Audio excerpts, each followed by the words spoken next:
Hi, welcome to the monthly Dayton NAACP update. My name is Felicia Hill, and I am the Health Committee Chair of the Dayton Unit NAACP.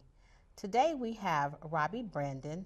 She is founder and CEO of Sunlight Village, an organization that concentrates and their focus is mental health. The target audience typically is youth and adolescents, however, she will serve all.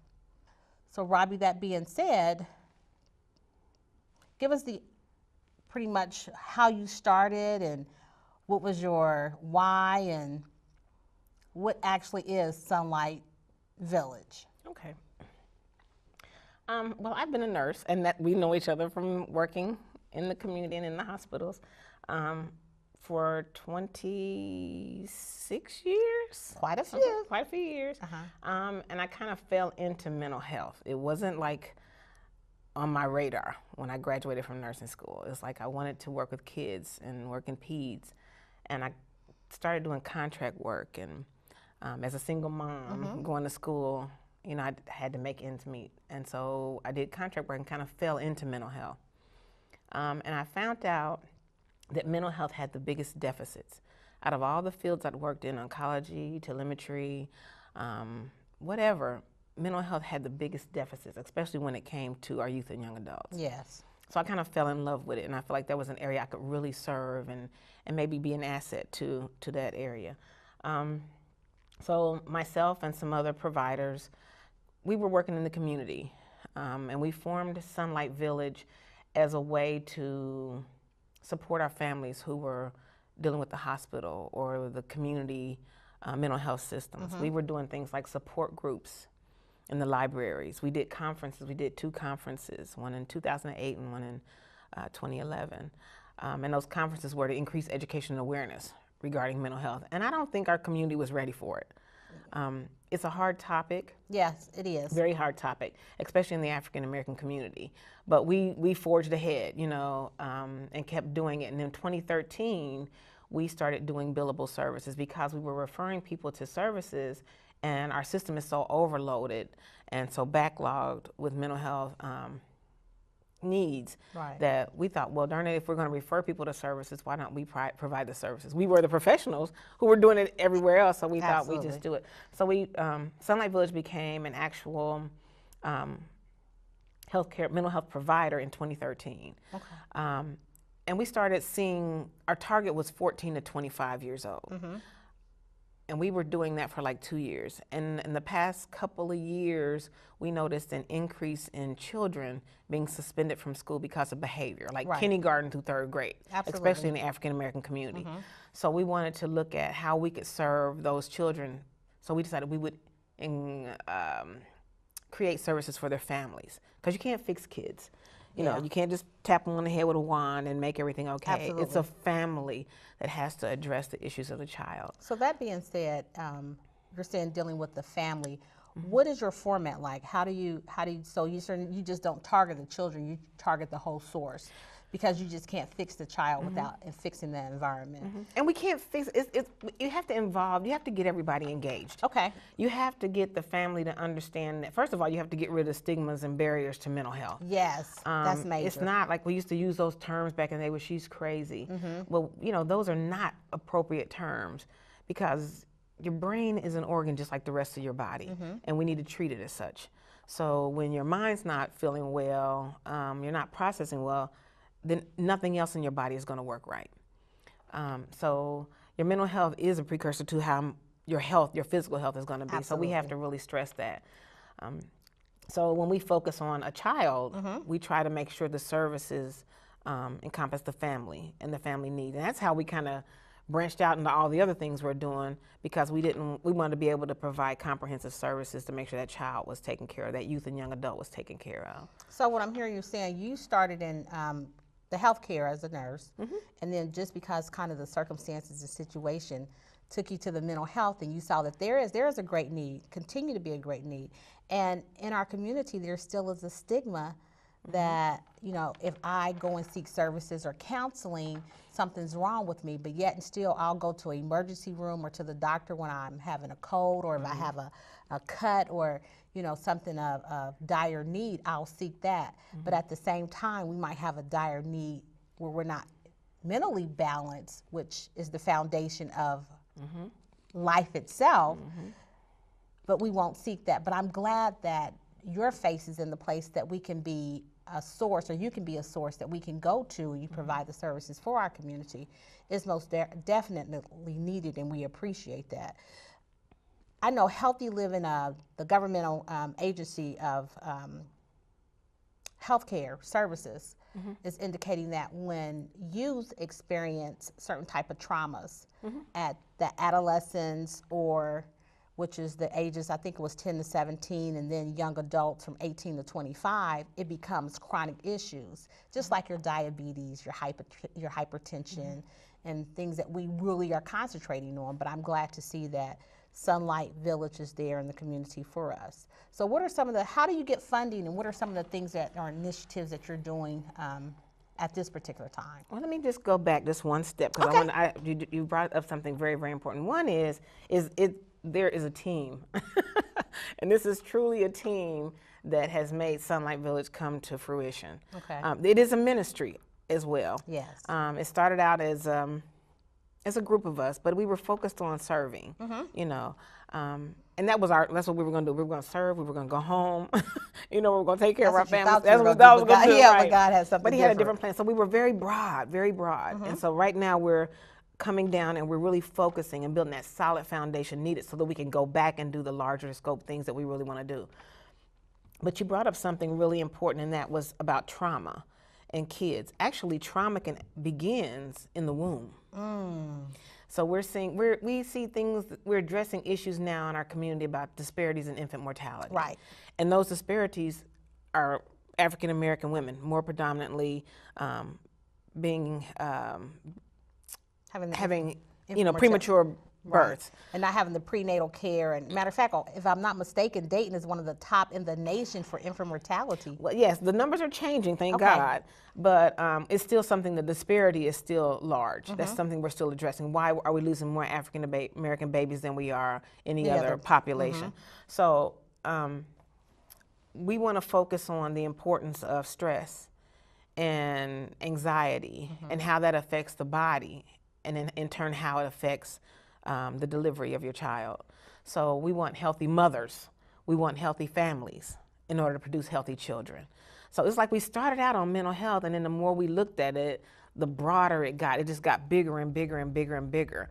We were talking to families, or talking to children about their behaviors and mental health, and then we realized that there was a lot of trauma in the family. So you're looking at the root cause. Yeah, so we have to look at the root causes, and that's what makes it tough. Yeah, because when you're delving down into that, you go deeper and deeper and deeper, and it's like, oh wow, it doesn't just start in kindergarten, but this starts all the way in the womb. You know, because we say from the womb to the tomb, healthcare is a part of your life. That's exactly right. You know, from the cradle to the grave, That's we're exactly there, right. and I just, you know, that is so significant, because That's exactly right. when you're seeing that. So what's your daily approach? What's your daily activity? Say I'm a client, and where do I find you? I'm a client that you have identified that I need help. Okay. How does that process start? We get referrals from the schools. We get referrals from the community. We work in the community in various programs, and I'll tell you a little bit more about that. Okay. But individuals can call. We have 4 therapists that are amazing, and we have a psychologist that works with us, and we have some students, and they make up the clinical team. We have a board which we're trying to grow our board, because in January we're doing a lot of restructuring. We want to make sure we're prepared for the things that are coming down the pike. They're already here. We're recognizing the challenges. So as an organization, we want to be prepared to face them. So we're doing some restructuring and planning in preparation to, you know, address the critical needs that are in our community. We've been doing it for a while, but the more we do it, the more we realize that it's deeper than we thought. Okay, like we're addressing kids who are hungry. So by the grace of God, working with Marketplace Movement Church, we were able to open a food pantry. Yes. Which we just served over 140 families Saturday. Oh, that's awesome. So where is it located? Where is actually the physical location? For Sunlight Village? Yes. We're at 3320 West 3rd Street. It's on the corner of 3rd and Plaza. We're right in the heart of West Dayton, and that's where we want to be. We were at the Yes. Job Center, and we came to our location now because we want to be right there in the heart of the community. And we're in a beautiful old home with wood, and it just makes it comfortable. Toys the kids can play on the floor. So we're working on that structure too, because we want to make sure that it's comfortable for anybody that we serve. So when you do serve, I'm a client, I got referred, and so Sunlight Village has, what is the steps you're going to take? What's the protocol? Okay. You make a phone call, and sometimes people will call us and we'll call you back. It's up to the agency that referred you. You'll make a phone call. It's like any other office. We'll schedule you an appointment. We'll ask a few questions about your needs. We do take insurance. Most of your major insurance, your carriers, including Medicaid, your HMOs, but we don't turn anybody away. So if you have issues with financial issues and you can't afford to pay your deductible, which a lot of our insurances have really high deductibles, we don't turn anyone away. So we that have being a sliding said, scale. how are you funded? I know. You know, so that lets you know that you're in it for the service, being a servant in the community, because not being able to turn anyone away. And I see the work that you're doing, and I know the costs that can come into dealing with the mental health, you know, because of all the other avenues that you have to approach. Where do you get your funding? How are you funded? Well, I would say about maybe 40% of our funding is from billable services. Okay. And we're just doing all this restructuring now. So we're looking at how our actual numbers are, because we give away maybe, let's say 30%, 40% is billable services, maybe 20 to 30% is free services. The remainder comes from grants and fundraising. Oh, and donations? And donations, right. So we've applied for some funding. We have some major community supporters that do help our programs and services, but a lot of that goes to programs and services in the community. Our staff, literally 50% of their time is volunteer. Wow. The lady who does our billing is 50% volunteer. Our HR person, who is a certified HR specialist, is most of her time is volunteer, because we credential. We respect the system, and we make sure that we are comparable to any other services. Even though we're a small entity, you know, my history is utilization review and quality assurance. We want to make sure that we are there. So if anything was ever to come down the pike, you know, you look at us and we'd be equivalent to any other service as far as keeping up the standards. So we act like we're big dogs in the city, even though and you absolutely are. Even though you're a mighty force, just like that ant. You know, when you look at that, that ant is small, but it carries a lot of weight and do a lot of the work and the heavy lifting. So what we need, though, is to understand, how can we help you? Because organizations like this do not stand on their own. And you just said that we have many community partners, but you know, us being here, and you're in the heart of the city, which absolutely is needed, where you find a lot of the disparities, where you find the disparities, how can we help branch that and meet your need? We're looking at growing the mental health piece. Okay. Because we are almost at our limit, our capacity for service based on the number of therapists that we have. So we're looking for new therapists, contract therapists, especially those who like working with youth and young adults. But we also we need volunteers. And we also, when we do events to raise money, that money goes back in to pay our building and our utilities and things like that. So supporting a fundraiser that we're having, participating with us on committees or on our board. We are looking for new board members. And we've got a great team, and we're just looking for one or two more, because we got work to do. And this is a roll-up-your-sleeve kind of board. Absolutely, in the trenches, grassroots. In the trenches, yeah. So how do we get in contact with you? Just give us a call at 937-640-1679. Or say that a little slower. Slower, Robbie. That's okay. That's okay, because I talk a little fast myself as well. No, but I do. Yeah. It's so 937 640 okay 1679. And what is the physical address of the Sunlight Village? 3320 West 3rd Street, Dayton, Ohio 45417. We're right there in West Dayton. Okay, and do you have an email as well? I sure do. It's rbrandon@sunlightvillage.org. I'm losing my voice. I'm trying not to catch a cold, but it's rbrandon, BRANDON @sunlightvillage.org. And we do have a website. We got a major opportunity, some funding from the Southwest Ohio Give Camp. And we got $10,000 worth of services to build us a new website. It is amazing. I can't wait to launch it. And we're working on a few other details. But when it comes out, it'll have all kind of information about what we're doing in the community and how you can contact us.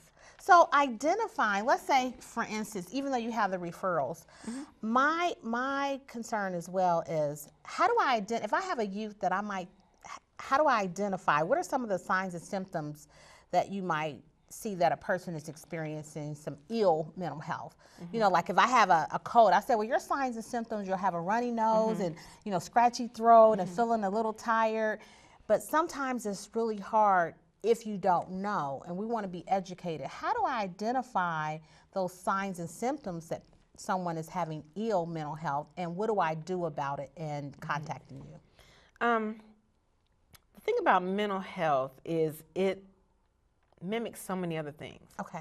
Especially in adolescence, because you know when teens are getting older, they smell themselves, like we used to say in the day, and you don't know if it's hormonal, if their attitude, or is just, you know, their behavior is them growing up. But we need to pay attention to it.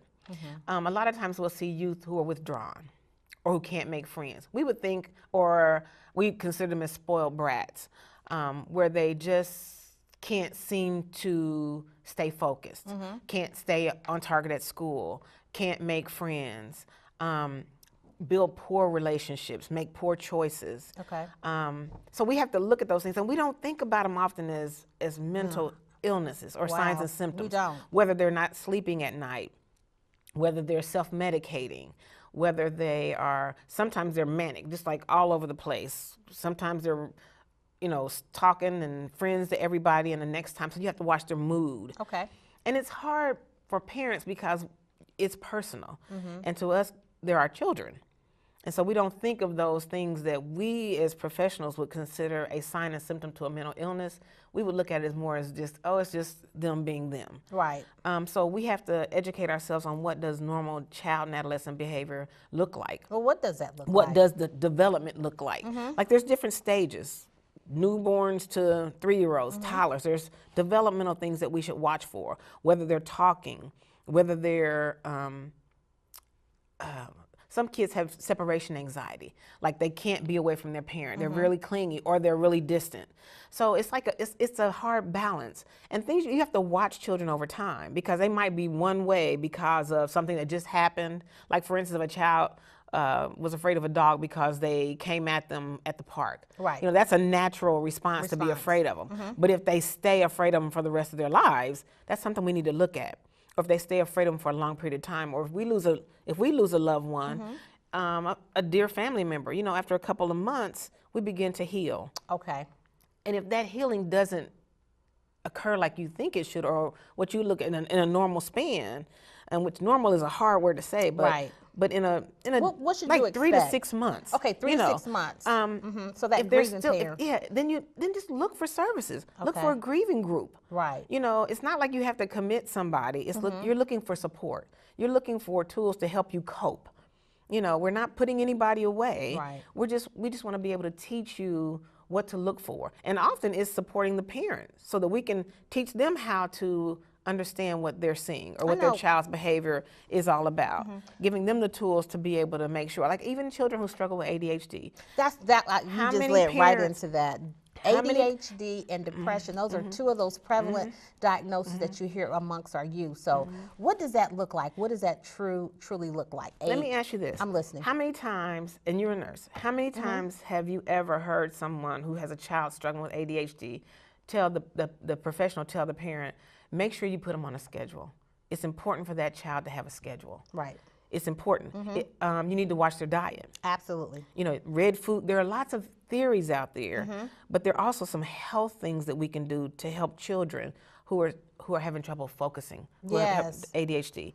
And we don't do that. You know what, we use that acronym, and I'm guilty of that because we talk medical. What actually does that acronym stand for? Which one are you talking about? The ADHD. Oh, attention deficit hyperactivity disorder. Okay, yeah. So forgive me on that because we often use those, you know, because we'll talk that terminology and not understand that a lay person doesn't, what we heard it, but what does it actually spell out to? So what does that actually mean? Oh boy, I don't want to go into a bunch of Well, scientific stuff, but no, usually just children kinda who get an struggle with overall. children who struggle with ADHD, and it's often, it can be misdiagnosed, and we're seeing a lot of it. And that's what's so scary to me. It's like and that's the reason why we look at root causes of things, because we have a lot of children that are struggling with ADHD. They can't pay attention to school. Behaviors are off the chart. Difficult building relationships, staying on target. They're all over the place. Okay. And so we think, let's just medicate them. Yes. Medication is helpful. It is. But so is therapy. Right. So that we can teach those kids and teach parents how to recognize the positive things in a child. Right. Because positive reinforcement is amazing, especially with a child that's struggling with ADHD. So we give them medication and we just stick them in the corner. That's not right. Exactly. See, You and have to those learn those how- have to go hand in hand. They go hand in but hand. They Therapy will goes push hand in hand with medication. And not the therapy part, or they will totally dismiss the therapy part as if it doesn't matter, and it does. It is because major. it doesn't major. teach that child how to deal with their own behavior Or to understand their behavior. or make better choices, or when they're saying, okay, this is what's happening when I'm acting out like this. What are some of the options besides take a pill can I do to help maintain my type of behavior? You know, so that therapy piece is really, really crucial. And I'm just glad that, once again, Sunlight is there for us. That village is there to help us to navigate through that, because that's difficult. So here I call you, Sunlight Village, and say, I'm not for sure if my child Get you is. an appointment in a minute. You've asked me that question 5 times, but I got you. But I'm saying, here it is, and once I get there, then navigate me through that process. So you'll take my application. Nope, you're just going to triage you through just like you would a normal doctor's office, get some basic information. If you have insurance or not, schedule your appointment. We have therapists who prefer not to see little ones, and then we have therapists who their main focus is. So we schedule you with the appropriate therapist. Our hours are late. A lot of our clients are seen in the evening because we want to be there for the community. So what's the hours? We said our hours were 9 to 5, but we don't close till like 7:30 or 8 o'clock in the evening. Right. So we're adjusting those hours, and we're looking at that. So we're not working everybody like 12 hours a day, 5 days a week, 5-6 days a week. So once we make that appointment and you see your therapist, there's an assessment to determine just what your needs are or what your child's needs are. And then you begin the process. So maybe every week you'll come until they get a good solid plan in place. And therapy is one of those things, it takes time. It's not like we can give you a 10-day supply of antibiotics for your pneumonia or whatever. It's a process. And each person as an individual has to be looked at as an individual. Like, what is it going to take to help you get over whatever your hurdles are? What is it going to take to help you understand what your condition and your illness is? What is it going to take to help you understand your child? And so you had said something really important earlier about treatment for ADHD. And a lot of kids, believe it or not, they can't help themselves. Literally, the architecture in the brain has changed where they can't sit still. Oh, okay. I mean, it's literally. Research is done. So what we do is try to help the parent understand how to manage those behaviors. Okay. That child literally cannot control. And it's like, are you serious, lady? Come on now, really? You Right, mean that 'cause child you know, that's you're jumping up and hearing down? this, He can't. you're He hearing really this like, can't. oh, he just can't. needs some discipline. He just needs, somebody to set him down and talk to him and tell him, this is the rule and this is how it's going to be. So what I'm hearing from you is like they don't have the capacity to be able to do that. It's a great balance, though. It's a juggling act. It's like, how do I love my child, discipline them, and understand what they're going through? Okay, gotcha.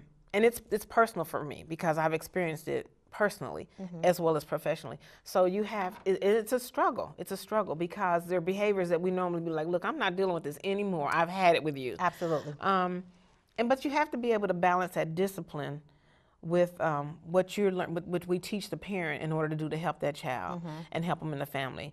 Because some people, you would hear them go, I'm not taking him to the store anymore. I'm not going to take him anywhere else because he doesn't know how to behave. Well, you have to help him understand how to behave. Right. And you have to know, if he hasn't slept and he hasn't had enough to eat. When he gets to the store, if he's hungry and tired, you just might as well prepare. As adults, as Right. adults we face that. Right, so we expect children to and like as a walk on little water. person, as a little person that might be experiencing that does not have the tools or the capacity to be able to handle that, and we expect them to, then that's where that frustration comes in. Then you find sometimes that, abuse that might come in because just the lack of understanding and lack of those tools to be able to handle those situations. Now, dealing with that, depression is another one that we hear that we, and that we don't recognize and identify. It's not just a form of sadness, but it's other signs and symptoms that manifest in that. Robbie, kind of give me some other ones, because you think depression is, they're just so sad and, they're bluesy. And I know yesterday was Suicide Survivors Awareness Day, November the 19th. And November is, care providers. The whole month is of those who care for it, not only just elderly, but care providers, period. And that's so challenging when we have mental health in conjunction with all the other physical elements that we do, and to be able to deal with that. But depression, let's kind of address that today as well. Well, depression is a chemical imbalance in the brain. Okay. That's the definition of a depression. That's the clinical. Okay. Clinical. But depression can also be just something that's not just, but something someone's gone through because of an event. Okay.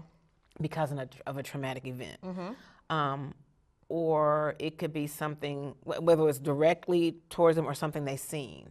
And that's where children come in. If children witness violence, if they witness abuse, if they are neglected in any way, often you'll see their behaviors change, their moods change. And children can experience depression as young as 3 years old. Wow. 3 or 4 years old. But as far as teenagers, that's something that's really prevalent now. There's so many things with this cyberbullying and they're just trying to crush people's self-esteem in their spirit. And what happens is that depression, that inability to, that resilience, our children don't have that resilience to let those things, to be able to cope with them. And if we don't give them the tools to be able to resist that kind of bombardment of negative thoughts, negative attitudes, poor treatment, then that becomes a part of them, unfortunately. So we have to, whether it be a diagnosis of depression or anxiety, and then you're looking at things like bipolar disorder, which is a whole nother ball of wax. And it takes time to diagnose somebody with that. You just can't come in the office and say, oh, they're bipolar, they're struggling with bipolar disorder. And the other thing is, I said something, a mistake just now. You are not the illness. The person's not the illness. You are not bipolar. You have bipolar disorder. Yeah, so I had to learn that new terminology, and once it made sense to me once I heard it said, I have a handicapped daughter. No, I have a daughter or a grandchild that has, some physical challenges, but that's not the all of who she is. Exactly. So that much more than that.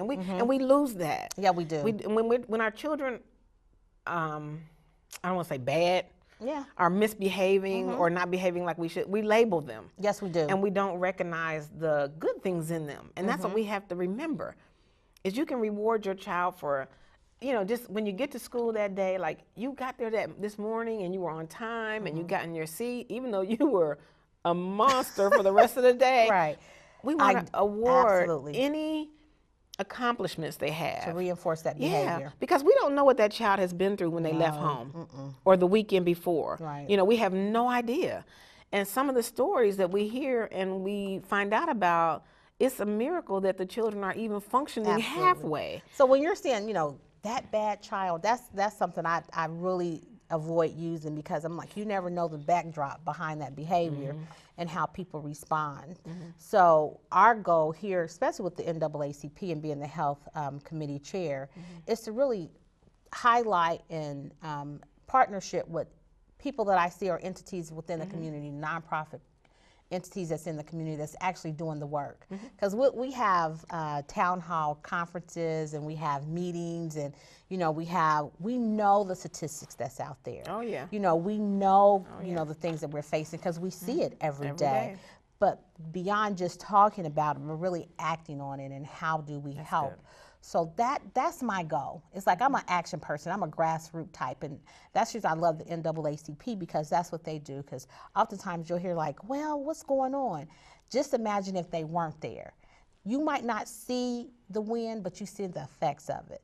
You might not feel the air, but you feel the effects of it. When that air is not there, that's actually life that's taken. So when certain entities, you might not actually see it or be very cognitive of it, but if they were not there, like the NAACP, you would actually feel the negative effects of that. So when I met you, cared for you, absolutely love you because we're kindred spirits. We are. Because we believe in being in the trenches, not just talking the talk, but actually walking the walk and rolling up our sleeves and making it happen. And being a partner with you and being a part of that, I just want to really humbly thank you and spending this opportunity for you to be a part of us. And I'm glad that you're on. I am so excited that you're on board with us and the volunteerism that you do. So, and you're an unsung hero. Yes, you are. I'm a humble servant. We all are, absolutely. But you're a unsung hero within our community. Thank you. Because mental health, as we well know, is truly entity or a facet of our healthcare community that is not funded as well as it should be.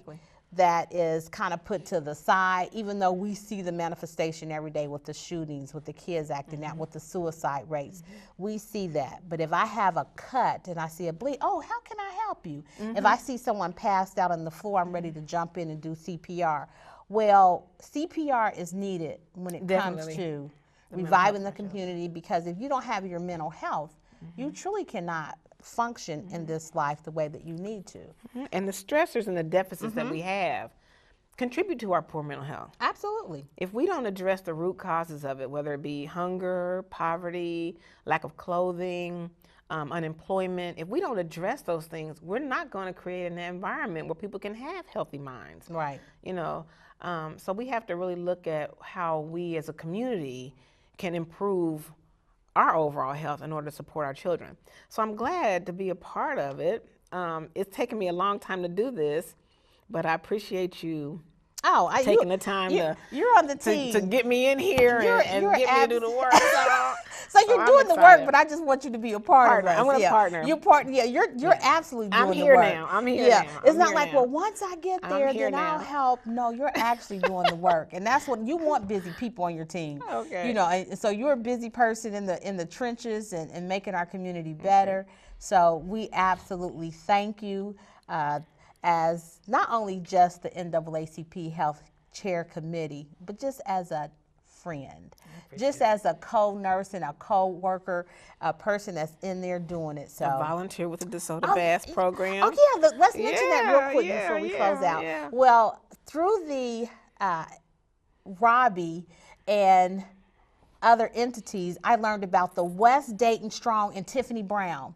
Now, West Dayton Strong, just from my perspective, is truly in the thick of it, because they are at the epicenter of what's happening, and that's right down at our DeSoto Bass within there. And this is volunteer, and the number of volunteers that you have coming out from Wright State, the community, I'm in awe, but we absolutely can need more. We do need more.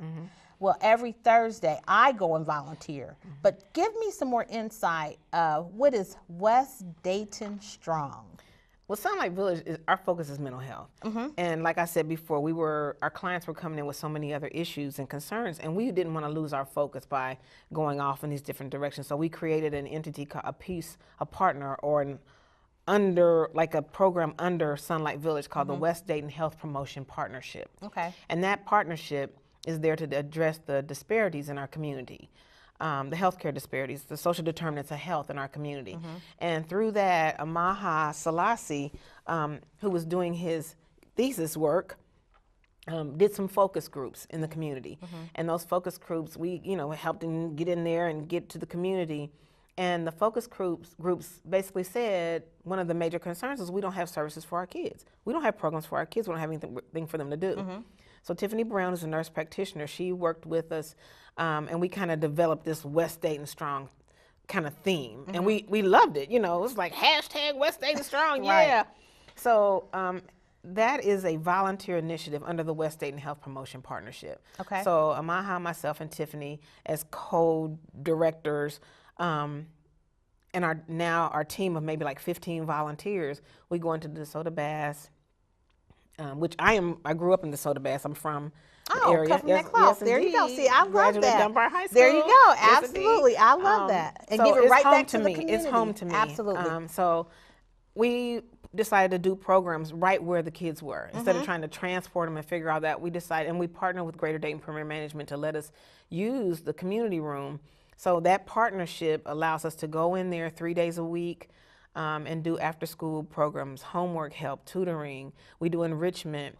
A gentleman comes out and does chess, teaches the kids And what's chess. the hours? What's the hours? We're there from 3:30 to 6 normally, but we're closing now at 5:30 because of the changes in the time. It's getting darker earlier. And what's your But we did a days? summer program, and we'll do a summer program again this year. So And what's the days that's happening now? Monday, Tuesday, and Thursday are the Monday, days right now. Tuesday, Thursdays. And what's the hours again? Right now, it's from 3:30 to 5:30. To 5:30. And you also feed the children. Yes, we feed them. That We you feed them. I'm like, and you guys, this is a volunteer. Yeah. That it speaks volumes of, and Amaha, absolutely a community grassroots leader. Tiffany and yourself, and there's no way that I could not partnership with something that's doing something that positive, because we'll talk about it. Oh, we need to do something. Yeah. You know, so You're not a part of the solution, you're part of the problem. absolutely. So movers and shakers, not of the higher echelon, Right. but those grassroots, that's where I want to be, because that's where it starts. I don't want to appreciate wait it. till it's like, okay, well, I want to be rub elbows. I want to rub elbows with those individuals that's in the trenches and making it happen, appreciate it. because you are truly making a difference to those children's lives, their families, the community, the city, the state, and the world. Oh, wow. I thank you. I do. So that being said, just once again, Sunlight Village with Robbie Brandon, the CEO and founder. Give us your information and then we'll close out. Oh boy. Again, it's Sunlight Village. We're on the corner of 3rd and Plaza in West Dayton. The address is 3320 West 3rd Street. Our phone number is 937-640-1679. And my email is rbrandon@sunlightvillage.org. You can get more information from www.sunlightvillage.org. Oh, thank you so much. you, So Felicia. that's in closing. You take care and God bless Thank you. you. Oh, and definitely. God bless the NAACP. Amen. Thank you so much. Thank you so much. Thank you so much. Okay.